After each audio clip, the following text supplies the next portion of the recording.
Assalamualaikum warahmatullahi wabarakatuh.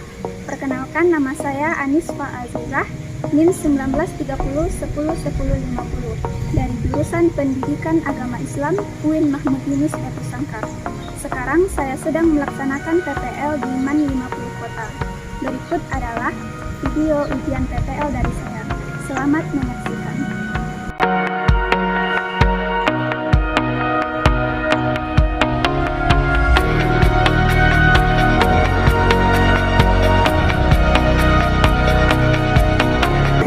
Siap gerak, pecah depan dan gerak. Assalamualaikum warahmatullahi wabarakatuh.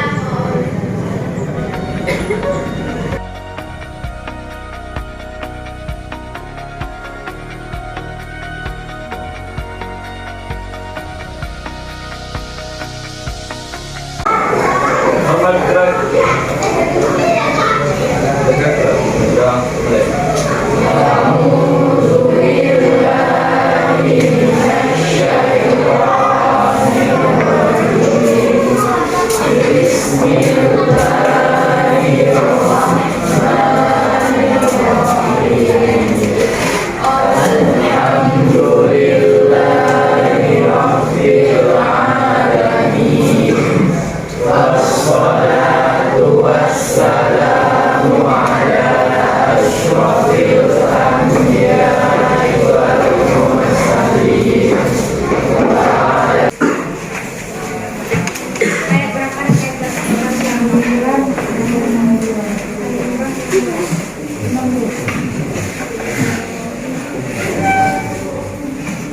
A'udzu billahi minasy syaithanir rajim. Bismillahirrahmanirrahim. Inna hadza lahuwal qasas. Semoga dengan pembacaan doa dan bacaan Al-Quran ini proses pembelajaran kita pada pagi hari ini berjalan dengan lancar. Absen dulu, siapa yang tak hadir? Hadir semua.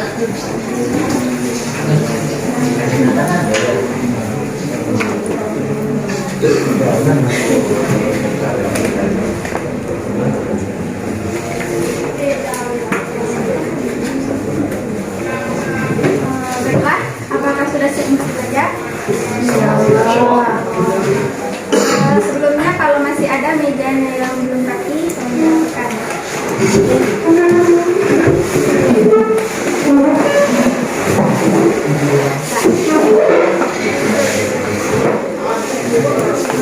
Baiklah, untuk hari ini tentang apa materi kita? Tentang apa? Jenazah. Pemulasaraan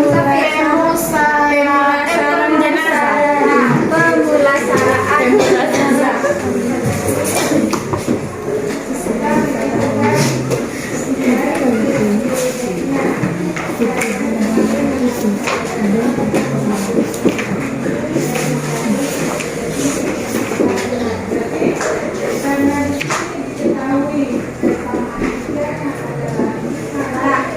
Materi kita pada pagi hari ini adalah tentang pemulasaraan jenazah. Nah, sebelum itu materi minggu lalu tentang apa? Sholat. Apa saja jenis sholatnya? Sholat berjamaah, sholat musafir. Sholat musafir itu terbagi dua, apa saja? Jamak, kasar. Nah, kalau kita masih hidup itu kita melaksanakan sholatnya sendiri. Ya, kita yang melaksanakan sholat. Ya. Kira-kira kalau kita sudah meninggal dunia, kita sholat juga nggak? Disolatkan. Kita nggak sholat lagi. Disolatkan. Disolatkan lagi. Nah, jadi untuk materi kita dan minggu lalu itu ada saling keterkaitannya. Itu tentang melaksanakan sholat. Baiklah, untuk tujuan pembelajaran kita pada pagi hari ini adalah supaya nantinya Ananda semua mampu menganalisis bagaimana ketentuan pemulasaraan jenazah. Kemudian untuk indikatornya hari ini kita hanya satu indikator dulu, yaitu tentang sakaratul maut. Nah, tentang apa? Tentang sakaratul maut. Kemudian KKM yang harus Ananda dapat berapa? 75. Kalau enggak 75, boleh makan? Enggak. Jadi mohon diperhatikan nanti ketika pembelajaran supaya Ananda semua bisa mencapai KKM lewat dari KKM, jangan batas KKM. Harus belajar tentang pembahasan supaya apa? Dari yang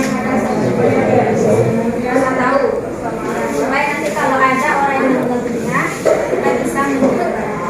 Nah, pemulasaraan ini bahasanya sudah keren ya. Dulu adalah penyelenggaraan, jadi jangan salah apabila bunyinya. Nah, pemulasaraan jenazah atau penyelenggaraan jenazah ini ada berapa banyaknya? Ada 4. Yang pertama,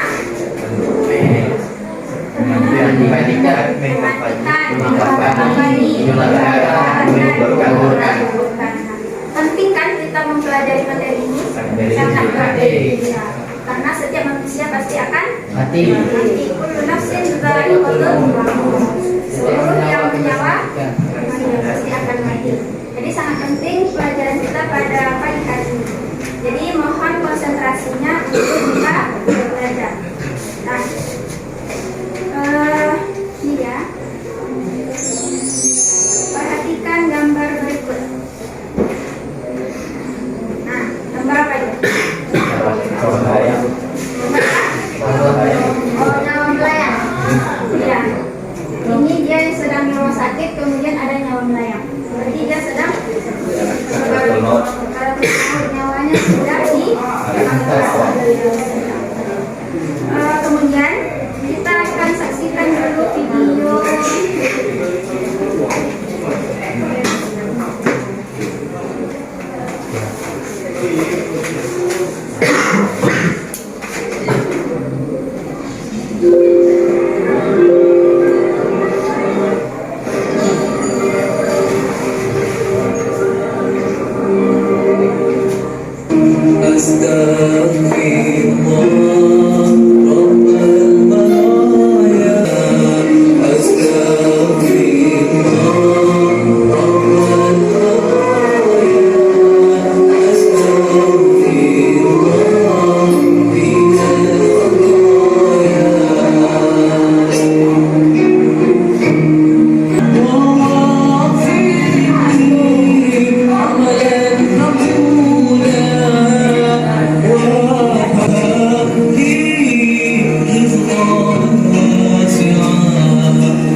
Jadi pada video yang tadi itu menggambarkan bagaimana seseorang mengalami sakaratul maut. Yang di video tadi itu adalah ketika selama hidupnya dia melakukan perbuatan yang tercela, tidak baik. Apa yang dilakukannya? Berjudi, minuman keras, kemudian selingkuh ya. Jadi itu yang dilakukannya selama hidup. Ketika sedang sakaratul maut dia apa dia? Nah iya, melihatkan dia ingat apa saja yang sudah dilakukannya. Dia bawa kesusahan di dalam menghadapi sakaratul maut. Nah setelah dia meninggal kemudian dibawa oleh malaikat ke dalam neraka. Malaikatnya bertubuh besar, tinggi. Jadi dibawa ke neraka. Kita lihat tadi kan bagaimana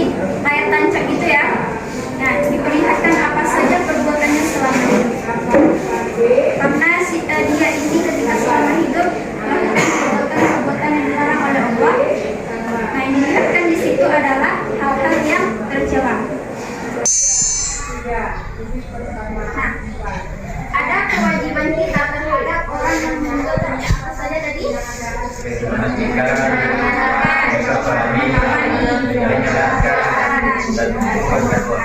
Nah, juga ada kewajiban kita terhadap saudara kita yang akan meninggal dunia. Apa itu? Nah, ini dia. Sakaratul maut. Kita membimbing dia untuk menghadapi sakaratul maut. Siapa yang tahu apa itu kematian? Sering kan kita sebut sakaratul maut. Apa itu? Ada yang tahu?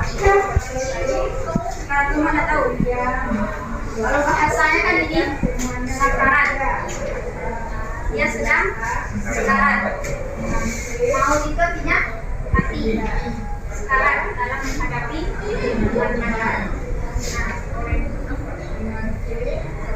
Itu gejala mendekati saat kematian atau ketika manusia akan mengalami kematian.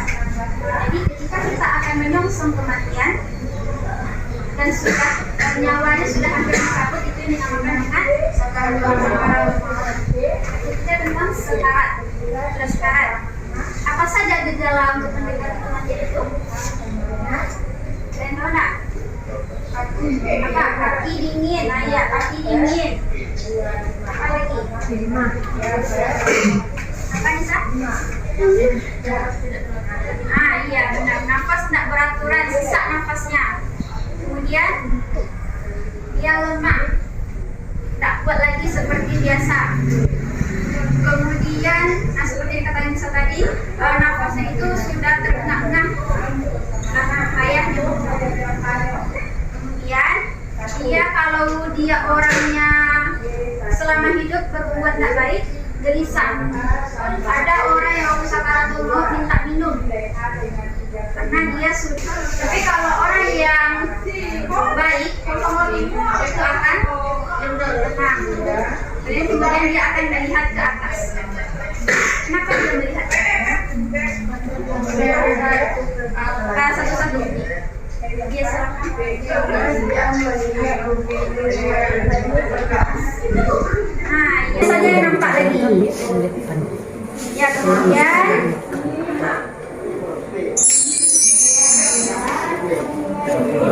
di dalam Al-Quran itu ada kata-kata sakaratul maut. Ya.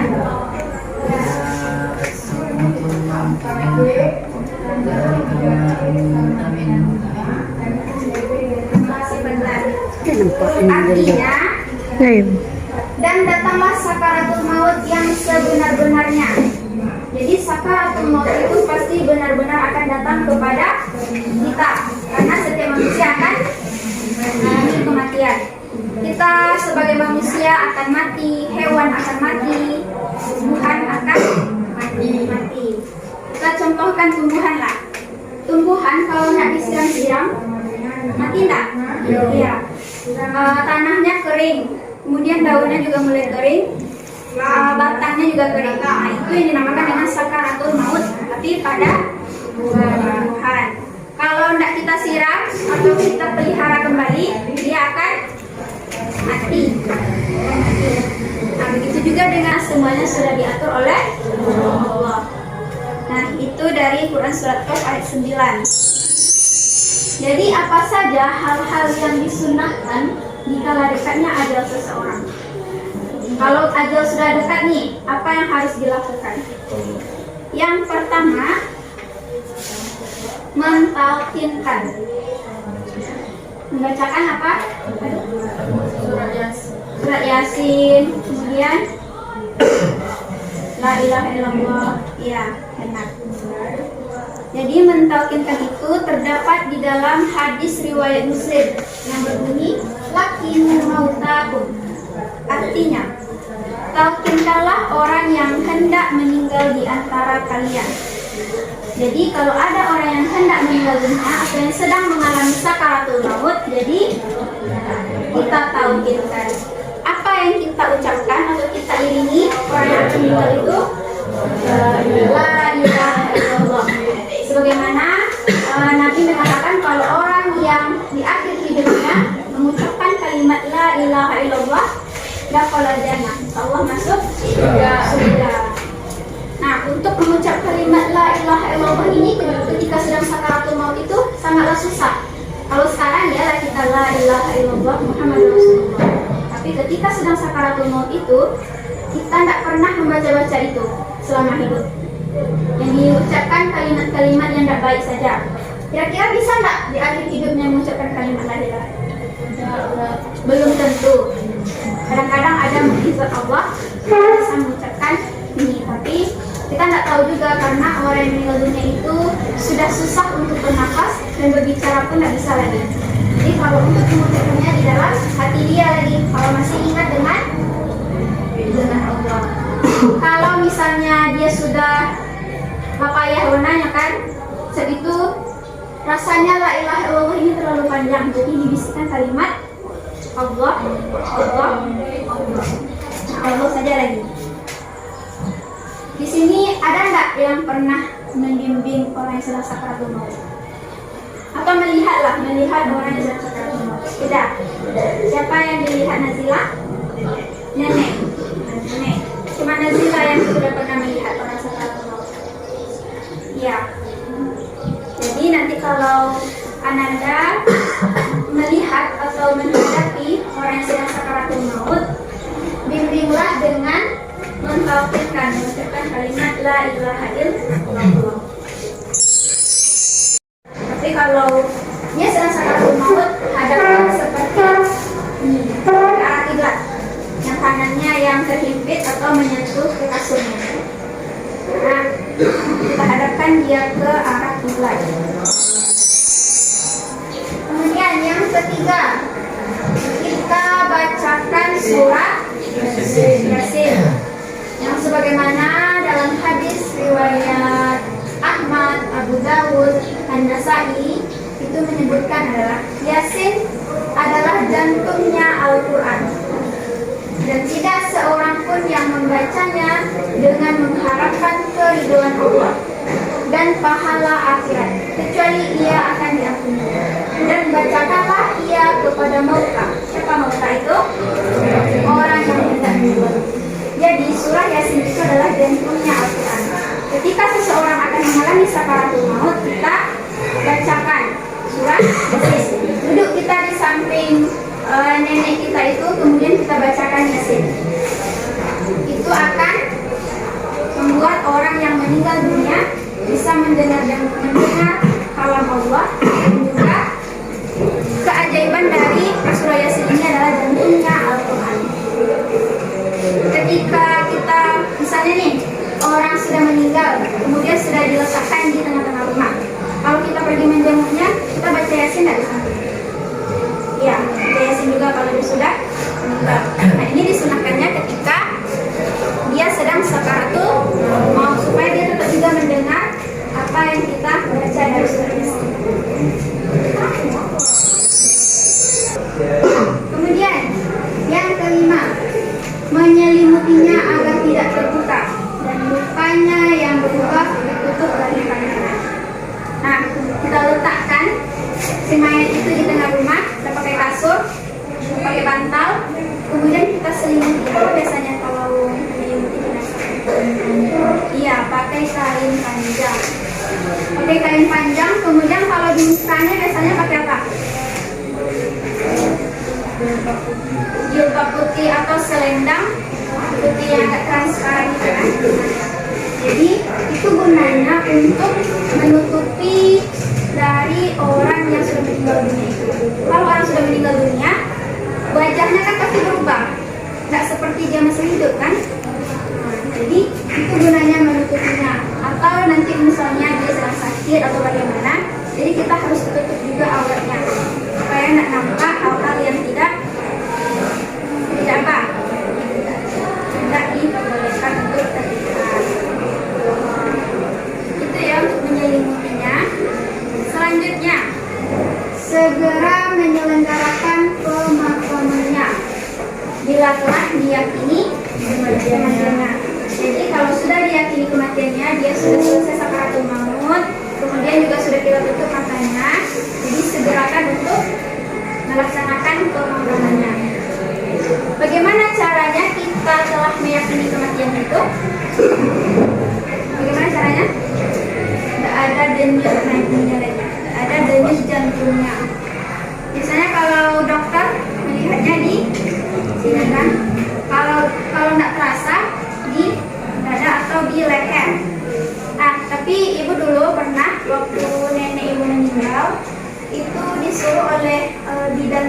dekat rumah untuk ambil kaca yang kecil.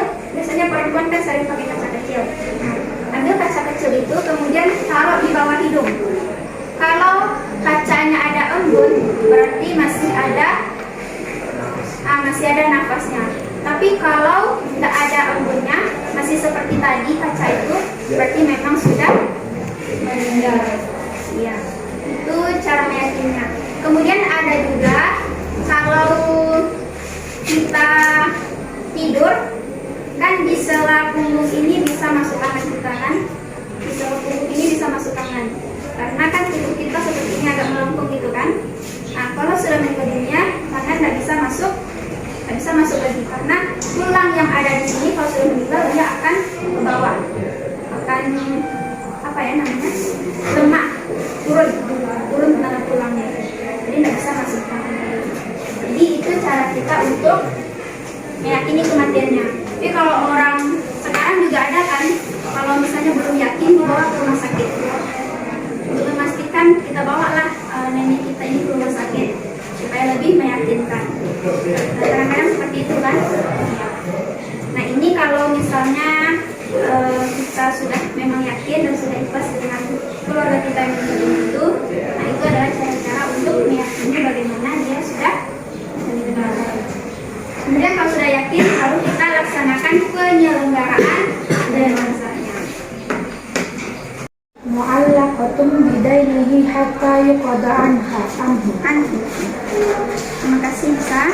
Jadi kalau saudara kita itu punya hutang, yang membayar adalah kita yang masih hidup. Biasanya kalau menjelang disolatkan itu ada ahli waris yang sepatah kata atau berpidato sebentar di depan, dimana mengatakan kalau si mayat ini punya hutang piutang yang tidak bisa dimaafkan, silakan temui ahli waris. Kami siap untuk membayarnya. Jadi ahli waris sudah menjamin hutang si mayat ini. Pernah juga Rasulullah tidak mau menyolatkan sahabat yang masih punya hutang. Ditanya oleh Rasulullah, apakah si mayat ini punya hutang? Iya wahai Rasulullah, tidak sahabat yang satunya lagi. Kemudian Rasulullah mundur, tidak mau Rasulullah untuk menyolatkan. Sampai akhirnya ada seorang sahabat yang menjamin hutang si mayat tadi. Kalau sudah ada orang yang menjamin, barulah Rasulullah mau menyolatkannya. Jadi begitu penting kita membayar hutang. Di sini kira-kira ada enggak yang berhutang? Ada. Kalau ada segera dibayarnya. Atau enggak bikin surat wasiat itu, saya punya hutang dengan Nasila 5.000 atau 500. Karena sekecil apapun hutang itu harus tetap dibayar. Kalau enggak mau nanti Nazila memaafkan 500 itu, masih tergantung nyawa kita nanti.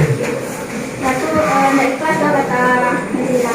500 itu uang yang sangat berharga kata Nazila kan. Kemudian gara-gara itu uang 500 kita enggak nyawanya masih atau rohnya itu masih pahami. Insya Allah. Nah, kita saksikan dulu video berikut.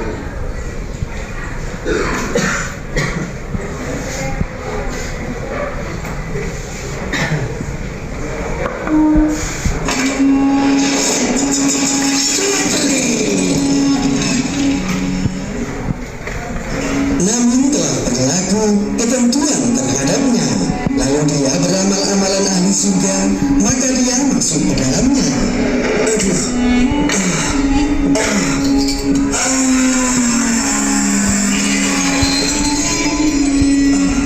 Bapak.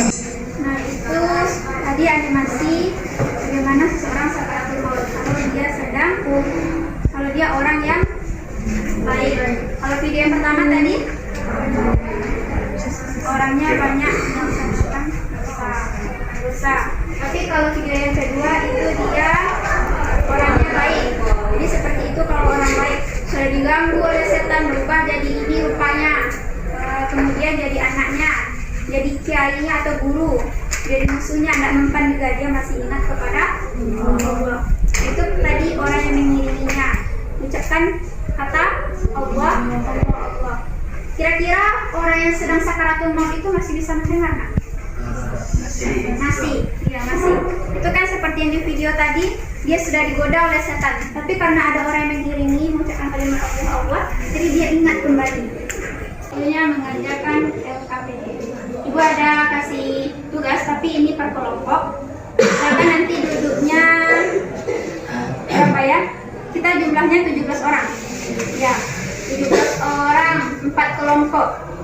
Jadi satu kelompok 4 orang. Tapi nanti ada satu kelompok yang 5 orang. Laki-laki berapa semuanya? 6. Tapi untuk ini kita satukan yang 4 tadi. Ini kelompok 1, kelompok 2, kelompok 3, kelompok 4. Nah, kerjakan LKPD ini bersama teman sekelompok. Langsung bikin jawabannya di dalam LKPD. Nah,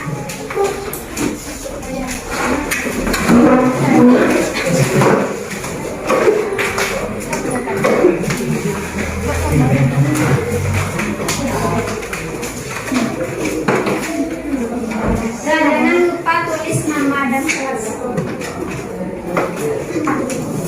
Oh, kelas nggak usah. Kelasnya baik bikin.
يا من صليت بكل الأنبياء، يا من في قلبك رحمة للناس، يا من ألفت قلوبا بالإسلام، يا حبيبي يا شافعي يا رسول الله، بأمي وأبي فديتك سيدي، صلاة وسلام عليك يا نبي.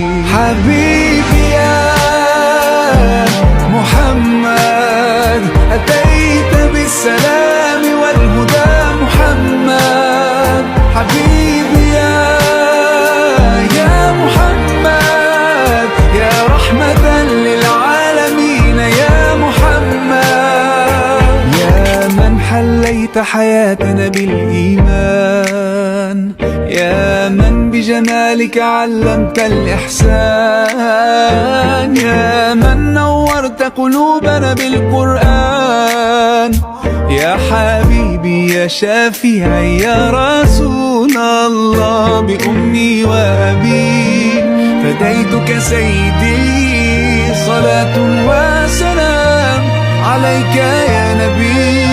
حبيبي يا محمد أتيت بالسلام والهدى محمد، حبيبي يا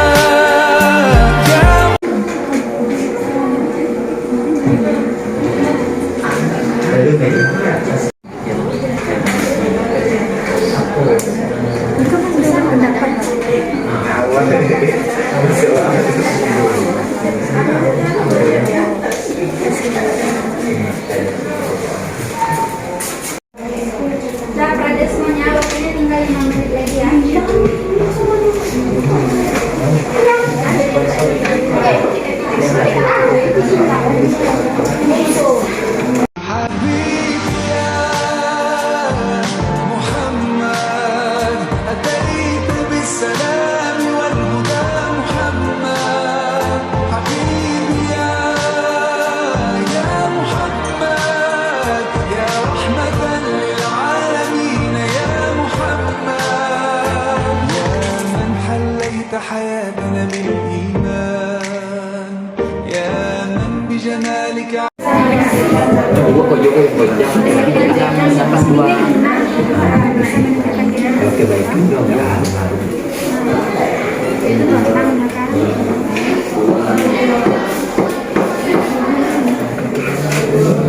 nhỏ sisi le saya mau sisi ini kedua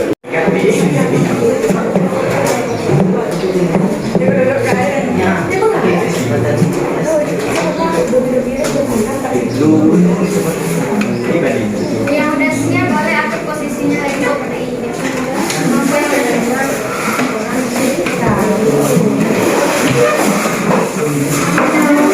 Nah, alhamdulillah kita sudah dinyatakan KPD itu sama jawabnya.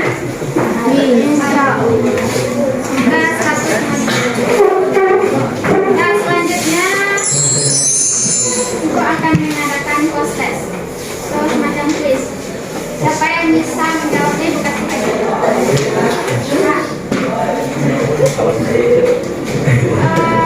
Siapa yang bisa menyebutkan berapa ya?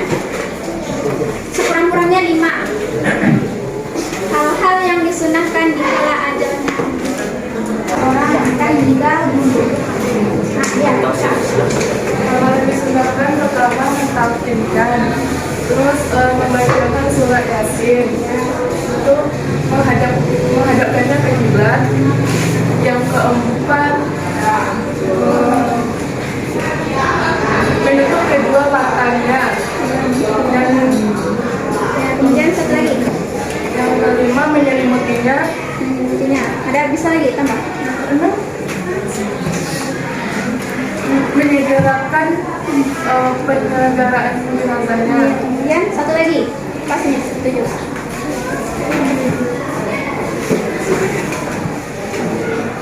Membalik Nah, iya, kasih aplaus dulu. Ustaz ya, tujuh. Jadi kasih aja dulu.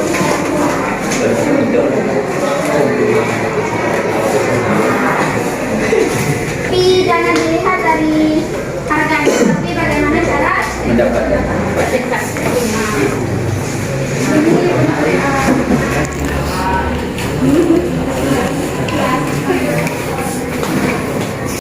menyebutkan hadis riwayat Muslim yang tentang mentalkinkan orang yang meninggal dunia.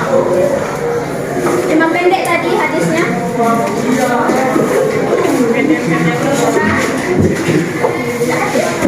Ayat penting.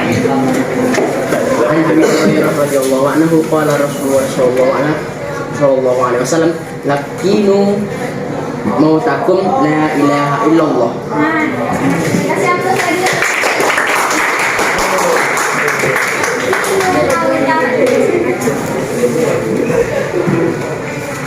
Nah, ini hadiah untuk kalian.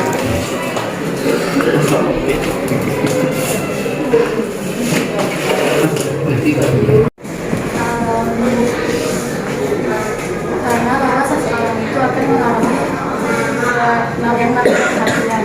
Jadi ada 5 kewajiban yang perlu kita lakukan kepada orang yang sudah meninggal.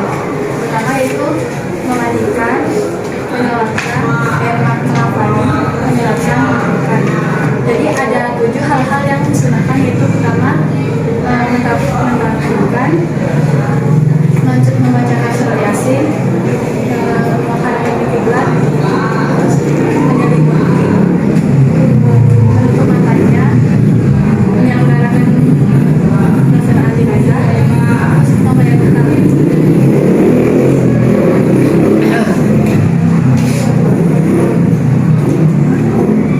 Sudah.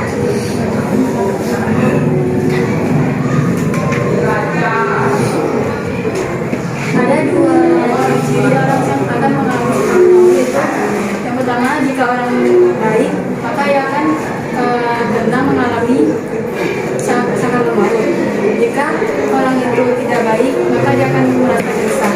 Nah, ya, bagus sekali. Benar sekali apa yang disampaikan. Terima kasih. Sudah dirangkum oleh siswa kesimpulan kita hari ini. Tapi karena siswa sudah berani, ibu kasih hadiah dulu. Nah, ini kan tadi tidak mau.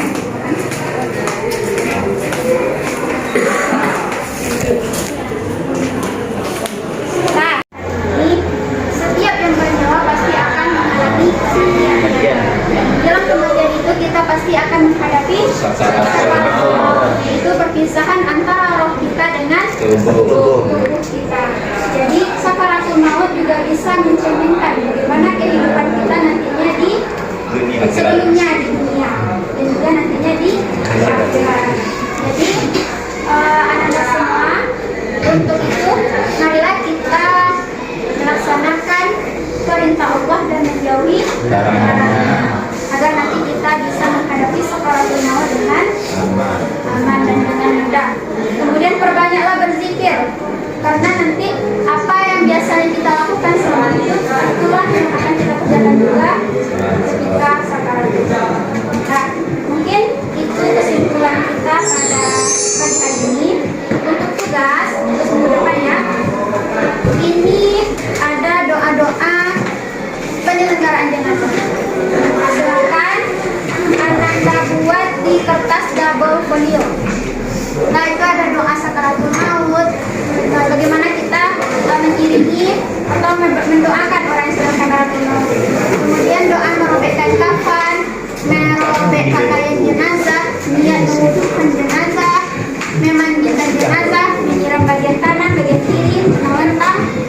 Kemudian niat sholatnya, bacaan sholat yang takbir, menggali kubur, memasukkan jenazah ke dalam kubur, menerima mayatnya, meletakkan 3 gumpalan dan doa talqin setelah menguburkan. Nah, silakan itu dibuat di kertas double folio dan juga dihafal. Ini nanti untuk ujian praktek kita penyelenggaraan jenazah. Nah, yang ini boleh ditanya ke kakak seniornya atau cari di internet, boleh juga. Nah, untuk doanya ini nanti akan ibu kirim di grup kelas nanti. Supaya tidak susah mencatatnya, tidak lama. Tentang yang penyelenggaraan jenazahnya lagi itu mengkafani, memandikan, menyalakan dan memandikan. Nah, silakan dibaca-baca bukunya terlebih dahulu. Dan jangan lupa siapkan tugasnya. Nah, mungkin hanya itu pembelajaran kita pada pagi hari ini. Sebelum ibu tutup ada yang mau bertanya. Nah, alhamdulillah paham ya. Mungkin hanya itu pembelajaran kita. Ibu mohon maaf jika ada salah kata, salah penempatan sifat atau sikap, dimaafkan. Baik, terima kasih atas perhatiannya. Semoga apa yang ibu sampaikan bisa anak dapat lagi. Dengan berakhirnya pembelajaran kita pada pagi hari ini, marilah kita tutup dengan membaca hamdalah. Assalamualaikum warahmatullahi wabarakatuh.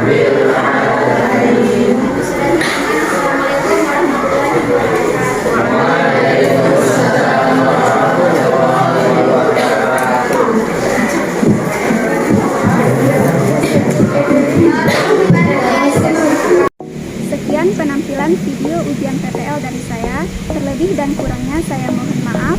Sudahi dengan wabillahi taufiq wal hidayah. Assalamualaikum warahmatullahi wabarakatuh.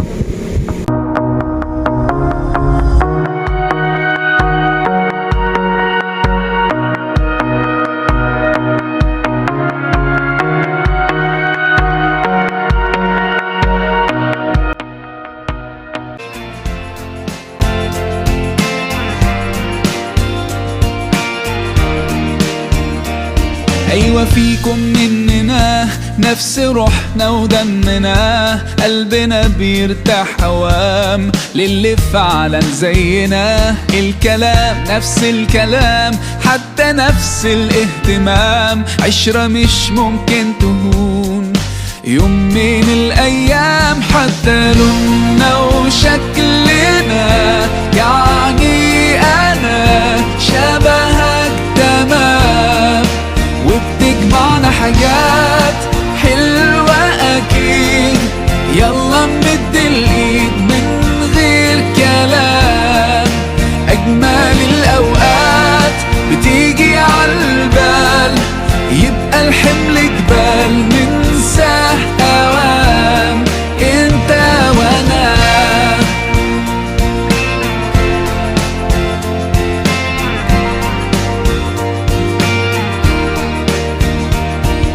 بترتاح لك ساعات، ياخدوا قلبك من سكات، يخطفوك من غير كلام. أصل فيك منهم حاجات وفي حياتك معدودين، اللي بكرة مكملين. ده انتوا وقت الاختلاف بنلاقيكم متفقين حتى